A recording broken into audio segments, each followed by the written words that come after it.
Tayo po ay ulitin ko, nasa huling linggo na tayo ng year 2025. Salamat sa Panginoon sa katagumpayan na pinagkaloob niya sa atin. Ang pinakamagandang gawin natin tuwing papasok ang susunod na taon para sa ating buhay ay simulan nating reviewin yung ating yung vision natin, yung ating mission, at yung ating purpose sa buhay. No? Magandang malaman din natin why we're doing what we were doing. God created us, hindi lang po para mag-exist tayo sa mundong to, para to pa rin din natin yung ating mission, yung ating purpose sa buhay. Kaya kung mamamatay po tayo, ang gusto natin, ano ba yung gusto nating marinig? No, sa pagharap natin doon sa ating Panginoon. Welcome, my good and faithful servant. Pero paano natin ito maririnig? If you don't know why you exist in this world. Tama po? So, pag sinabi nating tama, ibig sabihin, nagawa natin ng tama ayon sa specifications na ibinigay ng Diyos sa atin. Tama po ba? Amen? Ayan. So, well done, my good and faithful servant. Sa madaling salita, kapag sinabihan tayo ng ating Panginoon, nagampanan natin yung pinapagawa ng Diyos sa atin. At napakahalaga rin na alam natin paano natin dapat pagtagumpayan ng lahat. Paano dapat natin gawin yung mission and vision, no, na pinagkatiwala ng Diyos dito sa atin sa mundong to. So, today, we're going to talk about prayer and fasting. No? At ito yung nandun sa huling chapter ng Colossians na pinag-aaralan po natin. Why we really need to fast. Kasi lahat ng gagawin natin, yung purpose natin, yung mission natin, for the next coming year, I know and I believe na lahat tayo may magandang plano, may mga goals na gusto natin. Lahat naman tayo, ang gusto natin mag-improve sa buhay. Tama po? At lahat tayo gusto natin yung umaangat.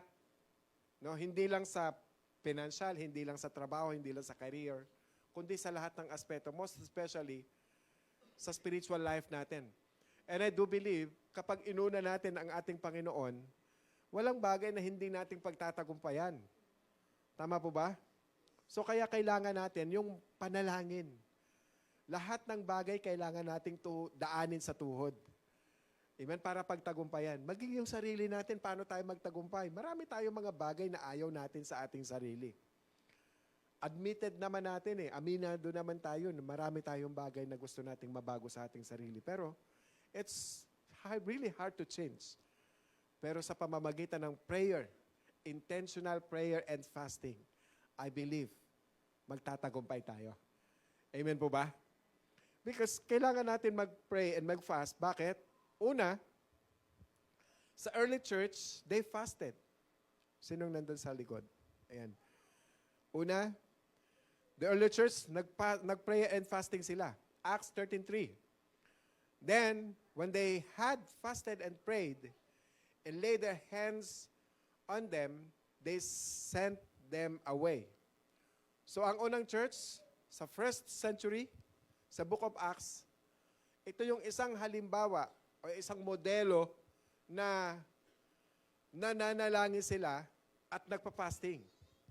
At ang ating Panginoong Hesus mismo, siya mismo ang isang modelo ng prayer and fasting. That's why, yung pangalawa, He expects us also, no, to pray and fast. Matthew 6:16, 17. Whenever you fast, do not put on a gloomy face as the hypocrites do. Na ang word na whenever, ipinapahiwatig nito na hindi isang beses lang dapat tayo mag-prayer and fasting. Kung pwede nga, sa isang linggo kahit isang beses. Kung pwede nga sa isang buwan, hindi mawawalan. Amen? Ibig sabihin, binibigyan natin ng vitamins yung ating spirit para mas lumakas lalo. Amen po? At ang sabi niya, but you, when you fast, anoint your head and wash your face. So sa madaling salita, during time of prayer and fasting, kailangan masaya tayo. In this special day in our life with Jesus. Amen? At syempre, yung pangatlo, we learn to depend fully on God in humility and focus. Daniel 9:3. So I gave my attention to the Lord God to seek Him by prayer and supplications. So kapag mag-set aside tayo sa normal na kinakain natin, ibig sabihin, either nagbawas ka ng isang meal, no? O kaya nagbawas ka sa social media or sa Netflix kung yun yung kinakaabalata, uubos ang oras natin, o sa games. Parang sinasabi niya, with fasting, sackcloth, and ashes. Meaning, nagsasakripisyo tayo. It means it's a time of repentance, time na nagpapakumbaba po tayo sa presensya ng ating Panginoon. Amen? Senyales yan. Sa ganon, sa pang-apat, we develop sensitivity to the moment of the Holy Spirit. Amen? So in Acts 13 verse 2, sabi niya, while they were ministering to the Lord and fasting, the Holy Spirit said, ibig sabihin, this reminds us that a time of prayer and fasting, and even prayer in general, hindi lamang po ito tungkol sa pakikipag-usap sa Diyos, kundi ito ay pagpapahintulot na nangungusap ang Diyos o mangusap ang Diyos sa atin. Amen? Naintindihan po ba? Okay. So, yan ay spiritual discipline na kailangan ng marami sa atin. Kasama na po ako doon. Amen? Isang panahon ng solitude, ng pag-iisa natin sa Panginoon, tayo na merong katahimikan para makinig at mapakinggan ang tinig ng Espiritu ng ating Diyos. At yung panglima, we need personal and national revival. 2 Chronicles 7:14. And my people who are called by my name humble themselves and pray and seek my face and turn from their wicked ways. Then I will hear from heaven, will forgive their sin, and will heal the land. Now, naniniwala po ba kayo na kailangan po natin ng revival? Naniniwala rin ba kayo na kailangan ng nations natin ng revival? Tayo ang kailangan ng Panginoon para sa revival ng mundong to. But how can this nation experience revival if tayo mismo hindi tayo revive? Amen? Tayo na mga Kristiyano. So today, ito yung last day ng ating series ng Book of Colossians, the preeminence of Jesus, that when you believe right, you live right. Pag tama ang iyong paniniwala, magiging tama ang iyong pamumuhay. So, sa ating last topic, we're going to talk about prayer and fasting na kailangan po ng bawat isa sa atin para sa ating buhay. Naniniwala ba kayo na kailangan ito natin para sa tamang pamumuhay natin? Yes, of course. Kailangan natin. So anong matututunan natin dito sa buhay? Isang chapter lang to, isang verse lang to, na babasahin natin, doon po yung mensahe manggagaling. Ito po ay sa buhay ni Epapras. Taong na-mention sa Bible na hindi kadalasan, pero mas kilala siya at mas mayaman siya when it comes to talk about model pagdating sa panalangin. Okay? So bago natin pong ipagpatuloy, tingnan muna natin ano ba yung mission ng ating church. So pakita natin. Alright. Ayan. Pwede po ba nating basahin ang mission ng church natin? Basahin natin ng sabay-sabay. 3, 2, 1, go.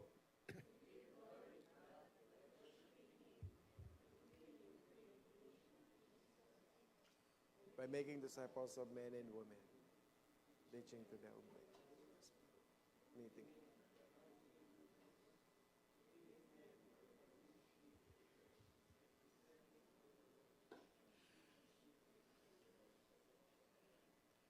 Alright, so gusto ko rin po i-recite ng bawat, yan po yung mission ng ating church, no?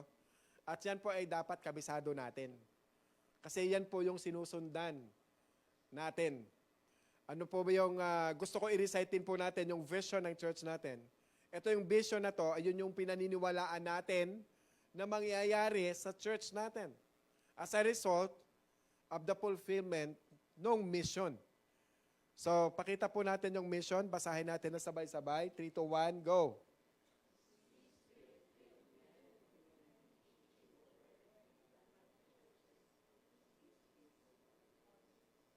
End of the world.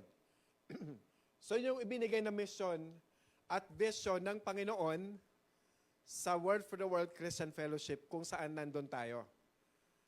Pero, dapat lahat po tayo ay convinced na magiging reality ang lahat ng mission and vision sa ating church. Are you convinced na mangyayari itong lahat ng mission and vision na to sa church natin? Are you convinced? Yes, dapat convinced po tayo at tayo po ang bahagi niyan para mangyari ang katuparan nito. Amen? Hayaan nyo munang talakayin ko yung ibang mga katotohanan habang inilalatag natin yung pundasyon para sa pangangailangan ng prayer and fasting. First is the reality of the need. Sabihin nyo nga po, reality of the need.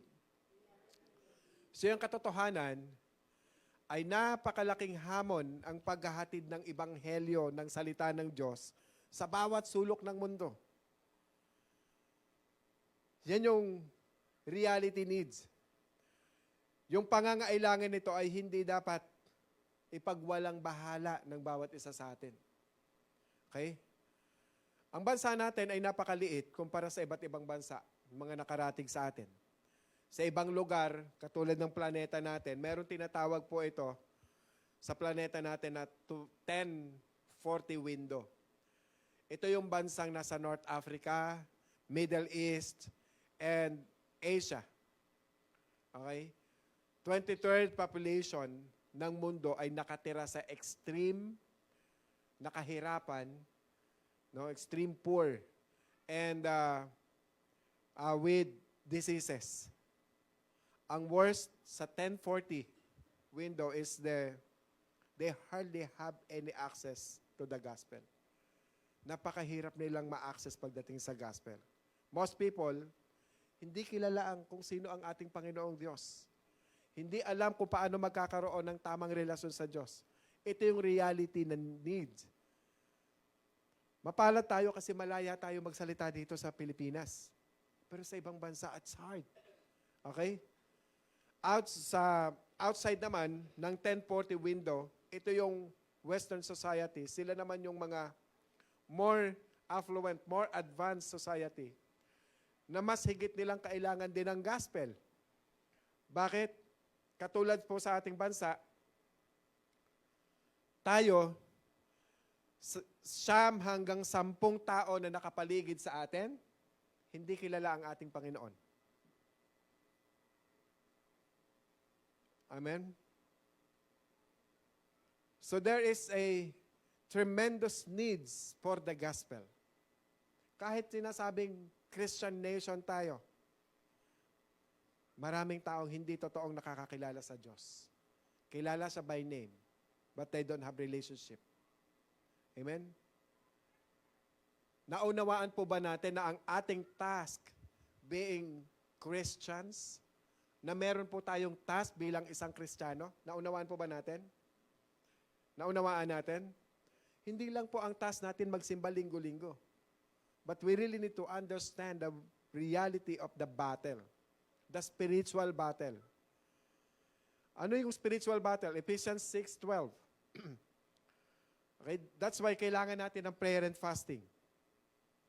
Sabi niya, for a struggle is not against flesh and blood, but against the rulers, against the powers, against the world's forces of this darkness, against the spiritual forces of wickedness in the heavenly places. So maliban sa flesh and blood war na labanan, there's also unseen war to great extent, but in every real war. Very real. Napakatotoo. Pakita ko sa inyo. Nakikita natin to, nararamdaman natin to, affected tayo dahil sa impluensya ng mundo na to. Okay, ano to? Number 1, materialism. Ang tao kahit mayaman pumapatay, kahit mahirap pumapatay dahil sa pera. Agree? Gadgets. Grabe. Iba ng mga bata, hindi mo mapatatahimik pag walang gadgets. Pero alam mo ba ginagawa niyan? Pinapalayo niya yung relationship niya sa pamilya natin. Experiences. We discover a lot of things in this world. Kapag ka na-experience na, it's hard for them to get out. Natatrap na sila doon. Yung mindset na dito sa mundo na to na sinasabi natin, pag tingin mo okay sa'yo, pag happy ka, you are free to do it. Pero hindi mo alam, na-trap ka na yun. It leads to morality. Karoon na ng HIV. Just few months ago, narinig ko lang, balita, probinsya, Mindoro. Number 1 na may pinakamaraming HIV. Province. No? Gender confusion.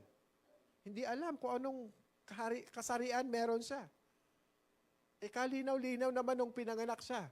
Dalawa lang naman kung anong pwede pagpilian at meron siya. Tama po ba? So meron din mindset na kung tawagin tolerance. Ang tinatawag na tolerance ngayon, yung hindi lamang ito yon, yung sinasabi nila na kailangan mong unawain ang aking pamumuhay. Kundi kailangan mo rin itong tanggapin. Ako na to eh. Ganito na ako. Nakukuha niyo ako? May mga ganyang klaseng mindset. As a matter of fact, we need to support it. Sabi niya pa. Kung ano siya, suportahan ko na lang. Kahit mali. Obviously, kitang-kita natin na mali. And sabi niya, if you don't, you are intolerant. At alam mo, kung mapapansin niyo po, ang lahat ng ito ay bumabalik lamang mula sa unang pagtukso ni Satan sa halamanan sa Garden of Eden. Ano sinasabi niya? You can be your own God. No? Tama ba? You can be God in your life. At madedetermine mo, ano yung tama, ano yung mali. Yan ang sinabi ni Satan eh. Nung tinukso sila sa Garden of Eden. So makikita natin ang reality ng warfare, kadalasan dyan pamilya. If Satan can break down the communication, yung closeness na dinesign ng Diyos sa pamilya, para sa pamilya. So kung magkagayon, lubhan itong pipinsalain ng pagpapasa ng makadiyos na pagpapahalaga sa susunod na henerasyon. Tama? So halimbawa, there's a single parent home. Absentee parents. Kumpleto ang pamilya. Pero pag pumunta ka sa kanila, hawak-hawak nila, bawat isa may gadgets. So tingnan, anong communication, anong godly values meron sa pamilya? May gadgets nga, magkakasama nga, no? Magkakasama, may tigi-tigis ang gadgets, hindi naman nag-uusap. So anong relationship mabubuo? Kailangan din po nating maunawaan ng reality, maging ng sarili natin, yung weaknesses natin. As God's people, tayo mismo, as a Christian. Sa church, meron din po tayong kanya-kanyang mga struggles.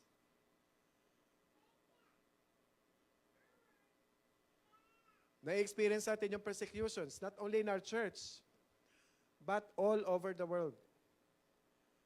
Yung iba, pinapatay. Yung iba, nagtatago para makapag-fellowship. Tayo, we are all free to gather. Kahit saan, pwede tayo mag-gather. Yung ibang bansa, hindi pwede. Mamamatay sila. Nag-i-evangelize sila ng mga Muslims. Hindi pwedeng may makaalam. Underground. It's either sila yung papatayin, hindi lang po sila yung papatayin, pati pamilya nila, pati yung property nila nanganganib na kunin sa kanila. Ganon sila hindi kalaya para ipahayag ang salita ng Diyos. Sa buhay natin, meron din tayong tinatawag na lukewarmness Christian. Mga shallow yung commitment. So, nakikipag-conform tayo in this world. So, pag nasa loob ng ministry, Christian. Pag nasa labas ng ministry, hindi na siya Christian. Hindi na ma-identify kung Kristiyano ba siya o hindi. Hindi niya ma-discern yung taong kasama niya. Walang masama makipagkaibigan sa hindi Kristiyano. Ako hindi ko minamasama yan. But just make sure ikaw ang mag-i-influence, hindi ikaw yung i-influensyahan. Amen? Ngayon, kung hindi mo siya kayang pagtagumpayan, umiwas ka na lang muna para sa iyong kaligtasan. Amen po ba? Meron din namang Kristiyano na hindi alam nila bakit ginagawa nila yung kanilang ginagawa. Ang challenge, maybe confused. Sasabihin nila sa sarili, maybe I'm wrong. Maybe nagsisimula na sila mag-doubt sa sarili nila, sa faith nila. Bakit ko ba ginagawa ito? Bakit ako nagsisimba? Bakit ako nagbabasa ng Bible? Bakit ako ma-attend ng small group? Kaya mga kapatid, ito yung mga realidad na ating kinakaharap ngayon. Naintindihan po ba natin? Daming issues. Ang daming situations. So yung pagkawala ng susunod na henerasyon, ang pangunahing hamon sa ating kinakaharap, bawat isa. Isang laban na kailangan nating paglabanan sa pamamagitan ng prayer and fasting. Because in this generation, next generation, ang mundo pwedeng mawala. Maging ang mga bata ngayon yung alpha. Even yung mga traditional sports, hindi na nila alam, wala na silang idea dyan. Why? Because nakatutok na sila sa gadget. Puro gadgets na lahat. Church question. Totoo po bang may laban, may labanan? This eternity war, is it real? Yes, it is. Okay? So fight every battle with prayer. Okay? Basahin po natin sa Colossians chapter 4 verse 12. Sabi dito, Epaphras, who is one of your number, I bond slave of Jesus Christ, sends you his greetings, always laboring earnestly for you in his prayer, that you may stand perfect and fully assured in all the will of God. So yan lang po ang ating verse na pag-aaralan. No? Ano po ang matututunan natin kay Epaphras? Number 1, pray continually. Sabihin nyo nga po, pray continually. We need to pray persistently, consistently. Sabi niya dito, perhaps, sabi niya, always, sabi niya dito, always pray. Pray always. Always pray. The word saying, Epaphras, always pray. Meaning, ako, ikaw, we need to learn to keep on praying and never give up praying. Amen? So ang tanong, nararamdaman mo po ba minsan na gusto mo nang mag-give up? Even ang prayer, nag-give up mo na rin? Nararanasan mo na bang sabihin na, bakit pa ako nagpapatuloy na manalangin? Ang tagal-tagal ko nang ipinananalangin yung desire ko, yung hinihingi ko sa Diyos, wala naman nangyayari hanggang ngayon. Naranasan nyo na ba yon?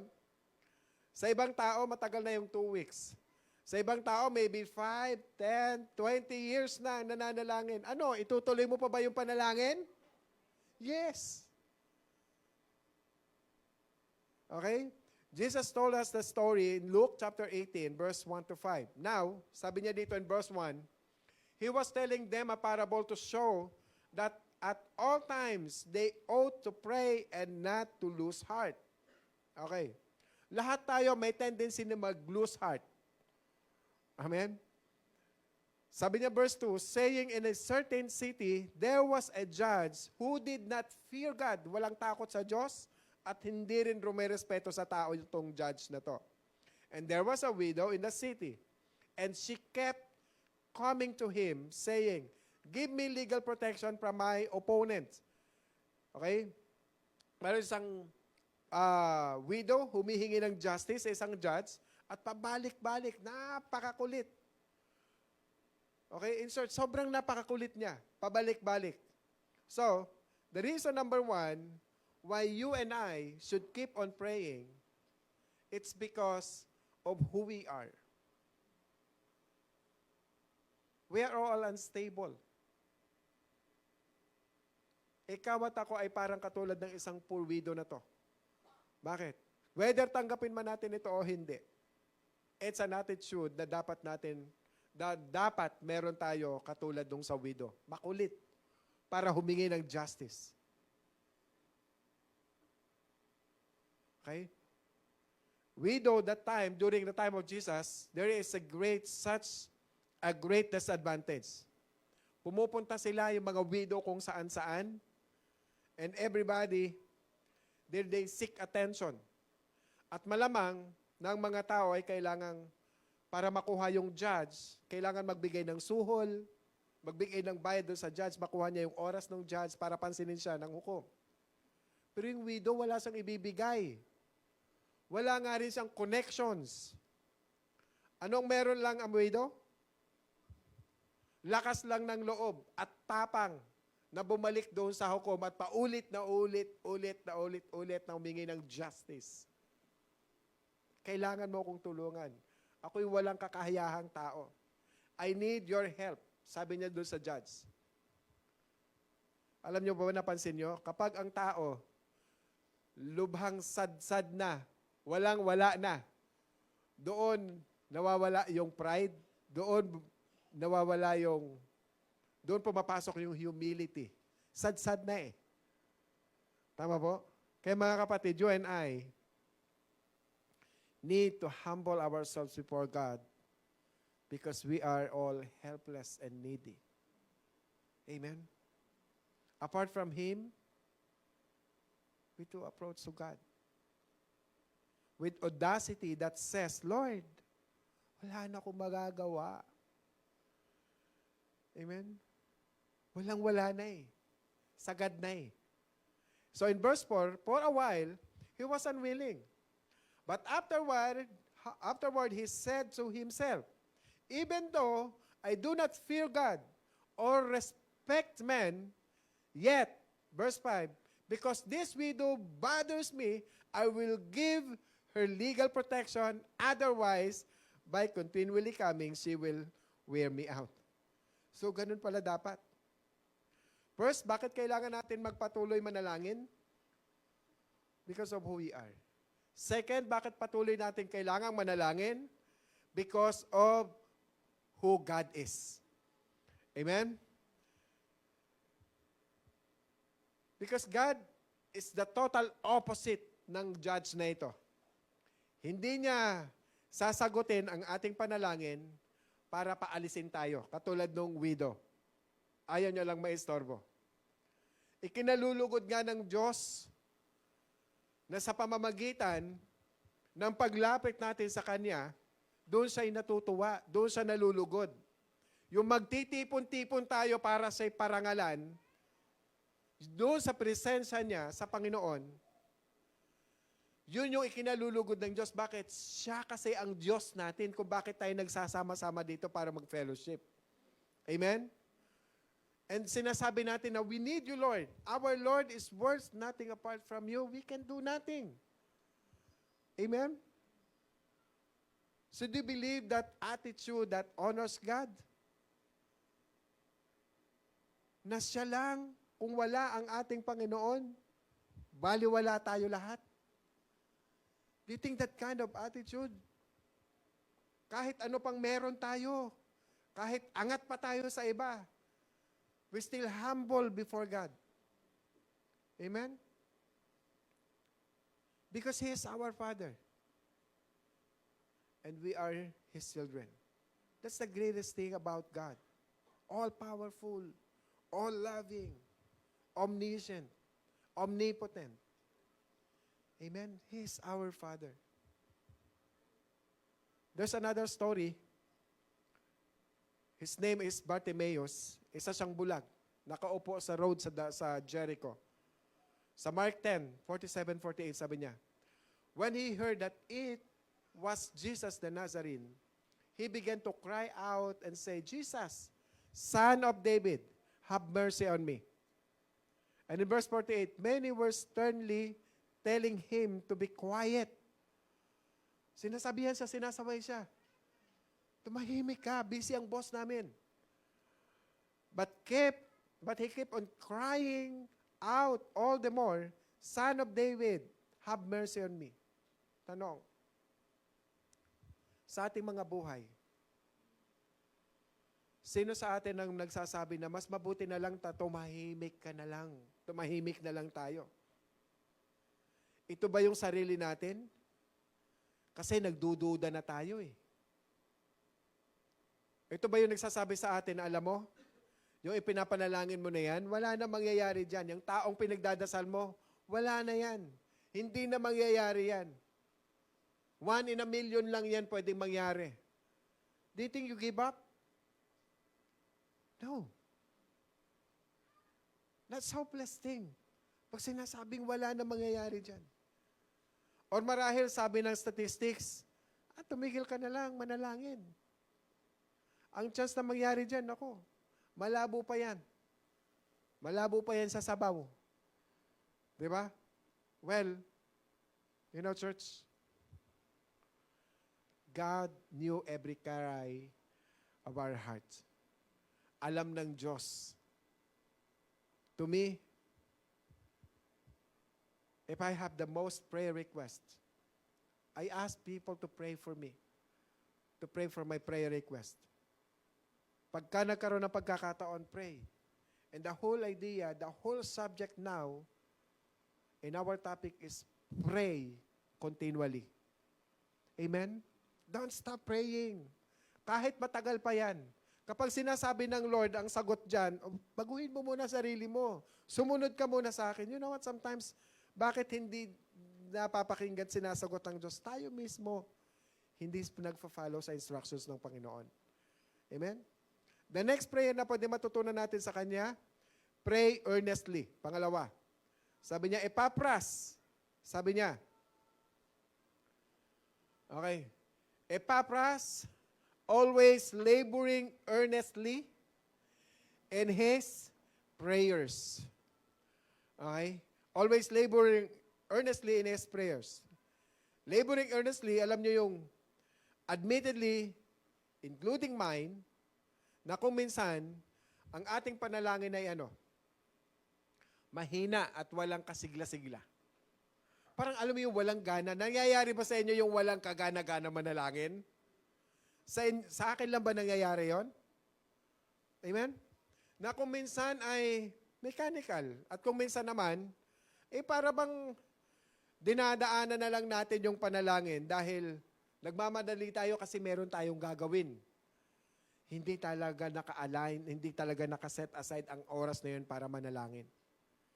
You know, this word laboring, ang original word nito is agonism, where we get the word agony. Naalala niyo, lagi natin sinasabi dati na kapag tayo ang nagtrabaho, tayo din yung gumagawa.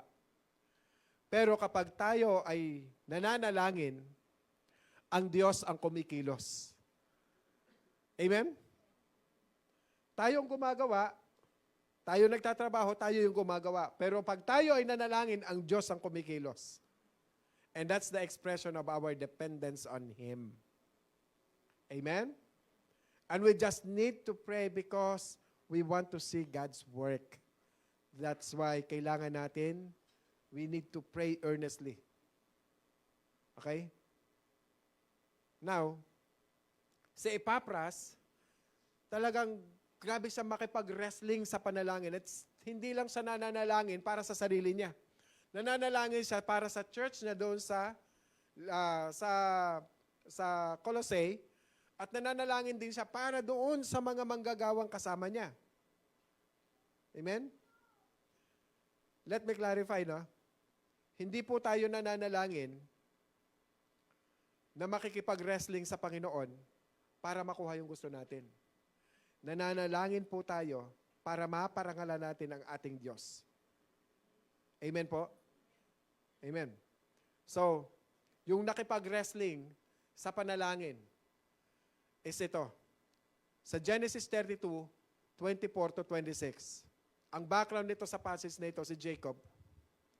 Ano ba yung personality niya? He is a deceiver. Kumuha siya ng, he is a supplanter, ng aagaw ng karapatan, inagaw ang posisyon, okay? Pero, kaya umalis siya sa lugar niya dahil pinagbantaan siya, dahil inagawan niya ng birthright at ng blessing ang kanyang kapatid. Ngayon, nung umalis siya, ilang taon siyang nabuhay. More than a decade. Doon sa kanyang biyenan. At doon, kailangan niyang tumakas at bumalik sa kanyang land. Nung pagbalik niya, he realized na magkakaharap sila ng kanyang kapatid na nagbantang papatayin siya. Okay? Naintindihan? Ngayon, nalaman niya ngayon na merong 400 taong armado na sasalubong sa kanya na yun ay tauhan ng kanyang mga kapatid. Na yung dahilan na yun, nagdulot sa kanya ng pagkabahala, pag-alala, pagkatakot, at hindi siya makatulog. So, naintindihan nyo? So, that's the background. So, in verse 24, then Jacob was left alone, and a man wrestled with him until daybreak. And verse 25, and when they saw that he had not prevailed against him, he touched the socket of his thigh, so the socket of Jacob's thigh was dislocated while he wrestled with him. Then he said, let me go, for the dawn is breaking. But he said, I will not let you go unless you bless me. Okay, narito po yung punto nito. Hindi po ito tungkol sa pagpipilit natin sa Diyos o pasunurin natin ang kanyang kalooban para sa ating nais. Naintindihan? Hindi po ito yung punto doon. Yung kahit mamatay na ako, Lord, makuha ko lang yung gusto ko. Hindi po yon. So si Jacob ay nasa isang mahirap na sitwasyon na wala na siyang magagawa, kundi harapin yung kanyang kapatid na sasalubong sa kanya na merong 400 armed men. Okay? Na sa tingin niya, sa unang pagkakataon ng kanyang buhay, sa tingin ko lang, no, tunay niyang sinabi sa Diyos na ganito, Panginoon, hindi ko na po kayang lusutan ito. Hindi ko na po kayang manlinlang at hindi ko na siya malilinlang muli. So maraming beses ko na po itong ginawa, pero ngayon, Lord, naipit na ako dito. So, kailangan na kita, Panginoon. Na sinasabi niya, Lord, I cannot do this alone. I will not let you go unless you bless me. Amen? Amen? So, katulad ng sinasabi ni Moses, Lord, if your presence will not go with us, we don't want to leave this place because your presence is the most important thing in my life now. Amen po ba? Yan yun. Lord, just be with me at magiging okay ang lahat. Alright? So kapag sumuko po tayo sa Panginoon, doon pa lamang po tayo mananalo. Amen? Pwede palakpakan natin ang ating Panginoon? So fight every battle with prayer. So ano pang matututunan natin? Una, pray continually, pray earnestly, and ang pangatlo, pray without selfish motives. Nothing wrong with prayer, no? Nothing wrong to pray for ourselves. Wala pong masama doon. No, kaklaruhin ko lamang po 'yon. Pero tingnan po natin yung example ni Epapras. Anong sinabi po niya sa kanyang example? Oh, ayan. Sabi niya, Epapras always laboring earnestly for you in his prayer. For you in his prayer. So sabi niya, sinasabi ni Paul, kilalang kilala ko ang taong ito. Palagi kong inoobserbahan siya. And I know he is always laboring earnestly in prayer for you. Sa mga taga-Colossae, sa ibang mga manggagawa, as an overseers, and at the same time, I believe, in general, naging bishop din siya dito. So, pwedeng ganun kakilala ni Paul si Epapras, laboring earnestly in prayer for you. He was praying for the church, yung gusto niyang taong ipanalangin. Praying earnestly. Amen? So, ganun din po tayo manalangin. Ulitin ko, walang pong masama manalangin para sa ating sarili. But the word says in Philippians chapter 2 verse 4, do not merely look out for your own personal interests, but also for the interests of others. Kung manonotice po ninyo dito, we pray for adoration. In every time we pray for confession, we pray for thanksgiving, we pray for supplications, we pray for the church, we pray for the nations, for the ministry. Marami tayong pinapanalangin, and lastly, we pray for ourselves. Amen? Doon tayo.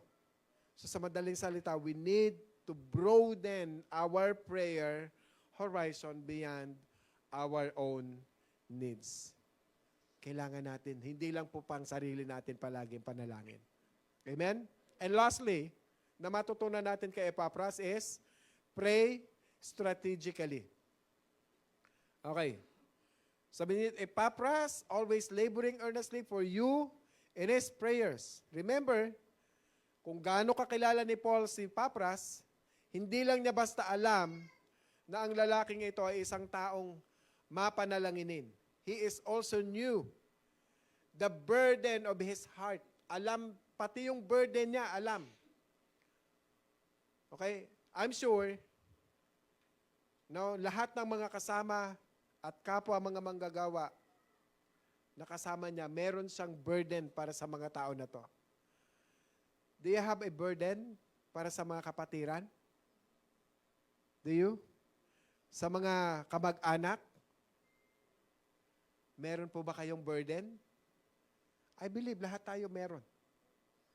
But this foundational prayer, if Paul were to summarize the prayer of Epapras for God's people, it was this. Sige, balik doon sa isa. Yan. That you may stand perfect and fully assured in all the will of God. That's the desire. That's the prayer of Epapras. To stand perfect and fully assured, mature in all the will of God, meaning to say, ang kanyang buhay ay patuloy na naghahangad sa Diyos. Laging inuunawa ang kanyang kalooban at buong pusong nagpapasakop sa Diyos. At pinaprioritize niya ano ang makapagbibigay sa Diyos ng greatest glory, the greatest honor, over and above, hindi ang sariling nais ang dapat na manaig sa Kanya, kundi ang nais ng Diyos. Amen?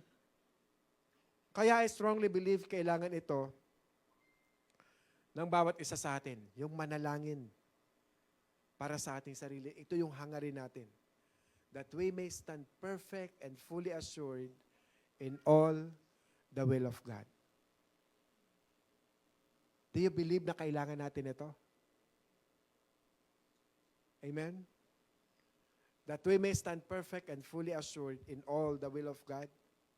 Naunawaan ko. To know this discussion about knowing God's will can be very long and very deep discussion. Naunawaan na natin yan. Na in many ways, There is a mystery. In many ways, there is also clear message ng Lord para sa atin. Sabi ng 1 John 5:14-15, "This is the confidence which I have before Him, that if we ask anything according to His will, He hears us."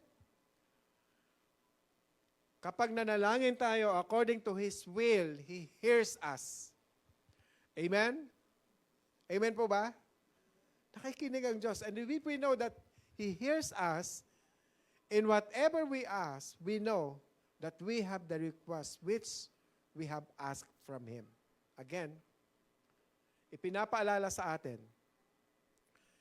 hindi ito tungkol sa pagpilit sa Diyos na yumuko sa ating kahilingan. Ang paalala sa atin, sa kabaligtaran nito, ito ay ang buong pagpapasakop ng ating sarili sa Kanyang pagiging sovereign Lord and sovereignty.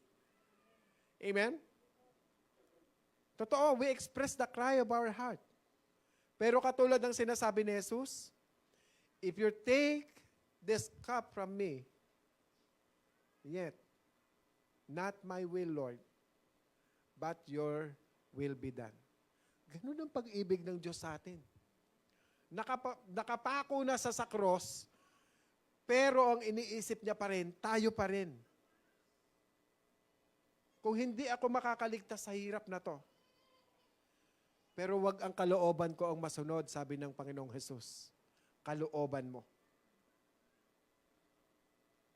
Sometimes we can discern God's will clearly. Hindi lang sometimes, many times. When it comes to the basic Christian life, saan natin makikita na clear ang will ng Panginoon? Saan natin po makikita? Makikita natin ito sa Kanyang mga salita. Hindi po ito yung, Lord, gusto ko magtrabaho abroad. Ano po yung mensahe mo sa akin? Tapos bigla mo na lang bubuksan yung Bible. Kung anong makita mo yun, hindi po ganon. Paano mo makikita yung basic Christian life? Sa Word of God? Anong sinasabi? Love God. Love other people. Forgive. Submit to the authority. Submit to your husband. Submit to your wife. No? Wife, love your husband. Husband, love your wife. Parents, love your children. Lahat ba yon nasa Bible? Uy. Amen? Ayan, walang nasagot eh. Okay? Tanong, God's will ba lahat yon? God's will? Amen? Yes, amen. So the foundation of the Christian life is this. God's will, doon sa basic na will ng ating Panginoon, na nire-reveal sa bawat isa sa atin, is clear. Very clear. Kaya kung hanggang ngayon di ka nagpapatawad, di ka sumusunod sa Diyos, sa basic. Amen? Kung hanggang ngayon di mo kinakausap yung nakaalitan mo, hindi ka sumusunod sa basic. Love your neighbor or love your enemy.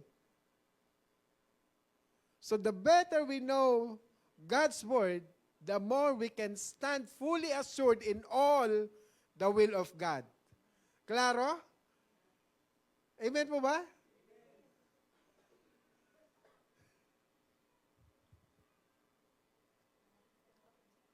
May mga instance, there's a specific thing in your life that there's no black and white thing in the Bible na sinasabi. But what the answer is, then the Lord, kapag si Lord, naglagay ng process, no, of humbling ourselves and checking our heart. So, i-insist pa rin ba natin yung gusto natin? Lord, di ko kaya eh. Kaya ko siyang patawarin pero hindi ko siya kayang makita. Hindi totoo yung pagpapatawad mo. Amen po?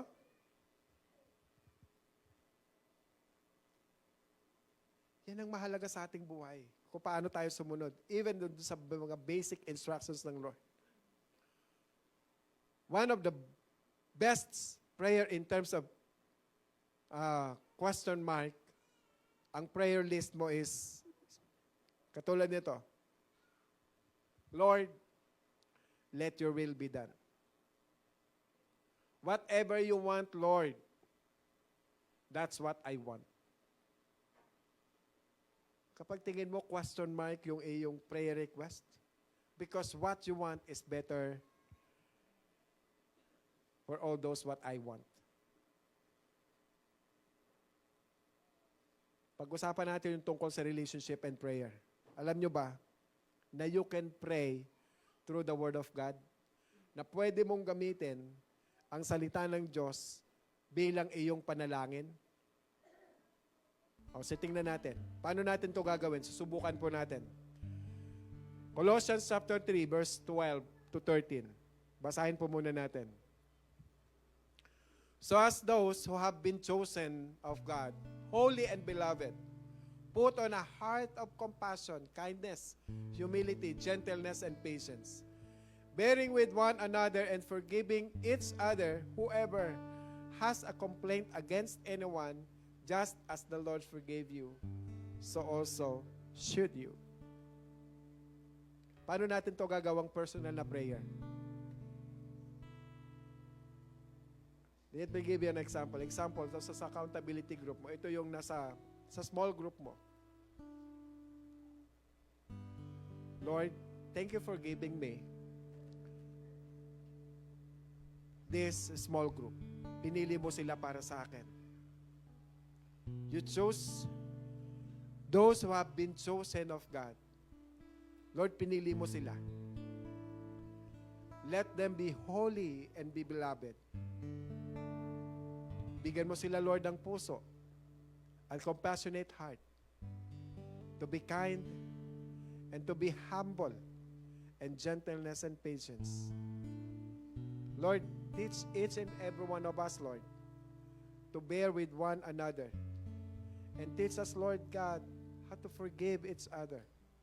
We learn to forgive. Not each one of us in the group, but kahit sino sa member ng kanyang pamilya, kahit sinong tao. Na kung sino man na may mga complaint, Lord, against anyone, Lord, you give them long patience. And Lord, kung paano mo sila pinatawad, ganun din mo sila kami patawarin. Kung paano mo kami tinanggap, ganun mo rin sila tanggapin. So also, Lord, ikaw ang aming Diyos at Panginoon. Pwede? Pwede po ba? Sa palagay nyo, parents, no? This verse represents God. Tama po ba? So second verse, Colossians 18:20. Paano manalangin? Paano to gamitin? Wives, be subject to your husband as is fitting in the Lord. Husband, love your wives. So paano mo gagamitin itong prayer? Panginoon, my wife, turuan mo po siyang mag-submit sa akin, sa authority na binigay mo po, as is fitting in you, Lord Jesus. And as a husband, turuan mo po kong mahalin ang aking asawa, and do not be embittered against them. Lord, turuan mo kaming mag-asawa kung paano kami turo ng aming anak, paano sila maging masunurin sa kanilang mga magulang sa lahat ng bagay. Nang sa ganon, ma-please namin buong pamilya ang iyong kadakilaan. At bilang magulang, Panginoon, turuan mo ako, Lord God, na hindi ko madisiplina ng sobra ang aking anak. Sa ganon, hindi maging malayo ang aming relasyon sa iyo. Yung puso namin ay maging tama ayon sa iyong kalooban. Are you blessed, church? is that God's Word is powerful. Amen? Hindi lang sa informational. The Word of God is transformational. Nagagabay sa atin sa panalangin, no? That we may stand mature, fully assured in all the will of God. Amen? So I summarize, fight every battle with prayer. Pray continually, keep on praying, and don't give up. Earnestly, pray because you are desperately depend on God. Your life at all times. At all times. And pangatlo, pray without selfish motives. Pray with other people. Hindi lang para sa sarili nating pangangailangan. And lastly, pray strategically. Pray according to God's will and for His glory alone.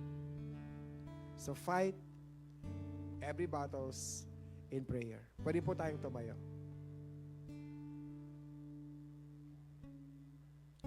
I'd like to encourage each and every one of you, mga nanonood sa online, kahit tayo nandito.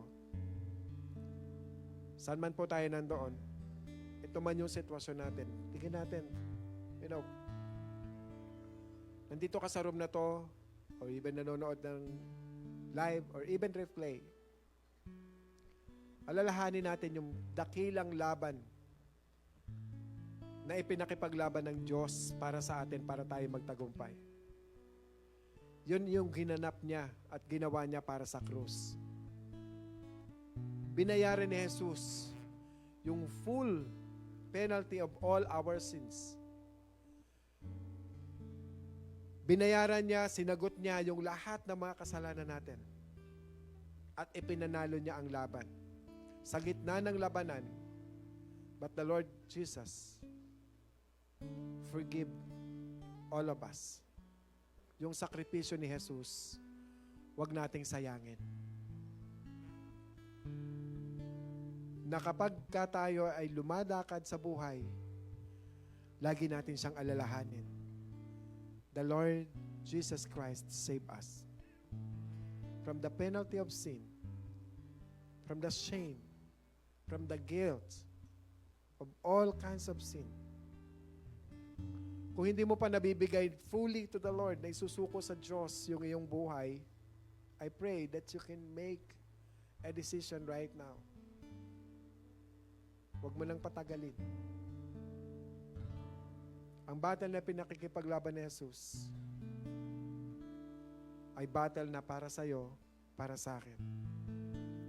Para sa eternal life. Our life here in this world is temporary. Ang pinaghahanda natin is eternal life. Yung inihanda ng Diyos para sa atin. Doon, there is no more sufferings. No more hurts. No more pains. Dito sa mundong to, kahit na dumaan tayo sa napakahirap na sitwasyon, the Lord assures His joy and peace in every heart, in every mind that we have. Because the Lord Jesus Christ loves us so much. The Lord Jesus Christ prepared an eternal life. A kingdom kung saan walang pain, walang hurts. Can you raise your hands and as a sign of surrendering to God, and let us pray. Father in heaven, nakikita mo po ang iyong mga anak, Panginoon. I pray, Lord, alam mo po yung kanilang mga pinagdadaanan, kabigatan, mga challenges, mga obstacles. Lord, wag mo silang turuang umiwas. Wag mo silang turuang lumaban. Ang ituro mo po sa kanila kung paano ito iwasan. Ituro mo po sa kanila kung paano gamitin ang tuhod to pray, to surrender. Ito yung pinaka nanais mo sa amin, Panginoon. Na ibig sabihin, pag kami ay lumuhod, ginamit namin ang aming tuhod as a sign of surrendering wholeheartedly to you, Father. And teach us, Lord Jesus, kung paano kami magsuko ng aming buhay, ng aming sarili, yung lahat ng mga burdens namin, yung nagpapabigat sa amin, lahat ng umaagaw ng joy and peace in our life, O Lord Jesus, we surrender it to you, Father, right now. And we admit, Lord, that we can, apart from you, we can do nothing. Because you, Lord, you died on the cross for us. The battle on the cross is already done. We are all victorious, Lord Jesus. At lagi mo po, Lord, itanim, iukit sa aming mga puso at sa aming mga kaisipan, Panginoon. Tagumpay na kami because you died on the cross and you live again. You rose again after 3 days. At yun yung inaasahan namin, Panginoon, that one day, we will see you face to face. At nakikita namin yung Shekinah glory mo, Panginoon. But while we were here on this earth, Lord, pangahawakan namin ang tagumpay na to, Panginoon. Lord, open our heart. Break our hearts, Lord Jesus. Yung sarili naming pride, yung katigasan ng ulo namin, Lord, palayain mo na kami dito, Panginoon. Alam namin, Panginoon, sa sarili namin, ano yung bagay na dapat naming isuko. And we confess this right now.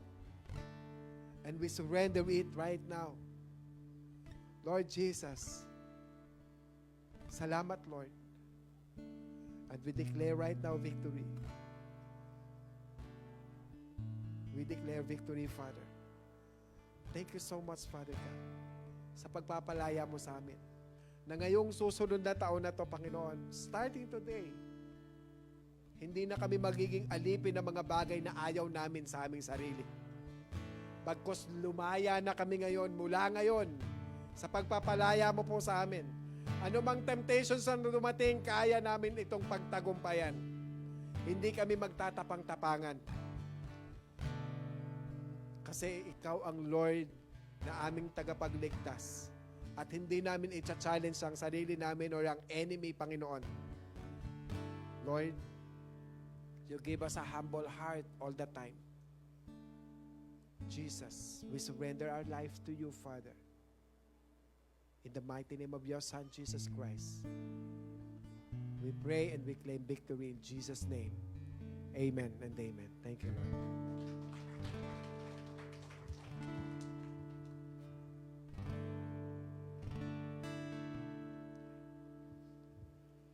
Okay, let's close this service. Sige, okay lang. Tayo po tayo lahat and i-close na natin ang service natin. And after na prayer, so the victory song. Father, we thank you so much for your word. And we thank you, Lord God, for your love. Thank you, Jesus.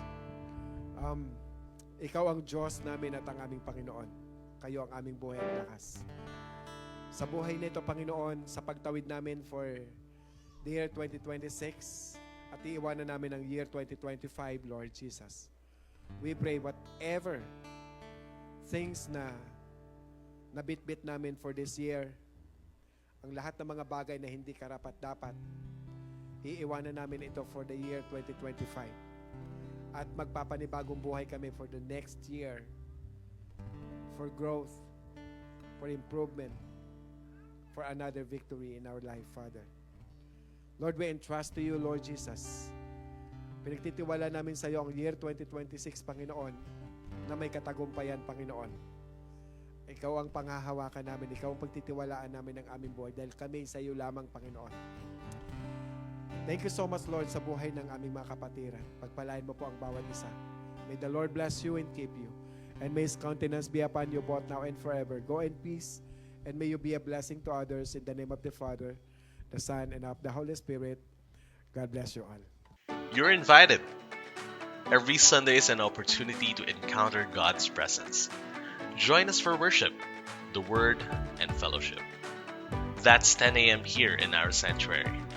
Don't forget to bring your family or friends. Let's gather every Mondays, Wednesdays, and Fridays and pray together. You can join via Zoom every 5 a.m. You can reach out to Brother Nemar or Sister Bing for your prayer requests. We strongly believe that God hears our prayers, and we also gather together as a whole congregation every first Friday of every month to pray for our church, nation, and the like. That's 8 to 9 p.m. here in our sanctuary. Want to be part of a circle who will pray for you as you do life together? Be part of an accountability group today. A safe space to share, learn, and strengthen your walk with God. Feel free to reach out to Kuya Jong and Gladys if you are interested.